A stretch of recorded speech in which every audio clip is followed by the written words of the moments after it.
Hey, this is Ryan Thomas. When the relationship between a parent and child is broken, a parent is forced to become two versions of themselves. I call it the shadow life. See, in the shadow life, you have the facade and the truth. The facade requires you to pretend because it doesn't matter what you're going through, you still have to perform, right? You still have to show up at work and earn and lead, so you pretend to have it all together. When someone asks about your child, you say, yeah, everything is great, even though you have no idea.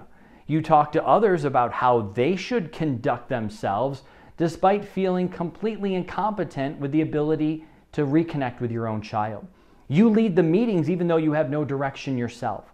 You make the business calls even though calling your own child seems impossible. And sure, maybe you're good at compartmentalizing things for a while and it seems normal. But then the crushing reality, the truth always returns. For you, you don't know how to repair the relationship. And there's no one you can confide in. And it feels like there's no one who understands, right? So you live in this shadow life day in and day out. And maybe the saddest part about all of this is that despite what your child says or what anyone else says, your child actually wants and needs your love. They want and need your love, and they want to be able to love and accept you freely as well. Now, I know this from my own experience, telling my dad I didn't want him to know anything about me, yet secretly wishing I could share my yearbook photos with him. Mocking or rejecting his gifts, and yet wishing I could embrace them.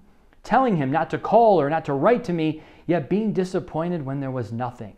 Demanding he not show up at important events, and being devastated when my eyes scanned the crowd and he wasn't there.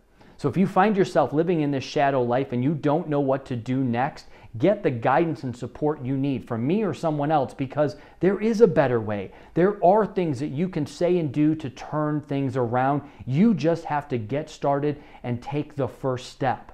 But it starts by making a commitment that you will do something and you will no longer go one more day living in this shadow life without doing something.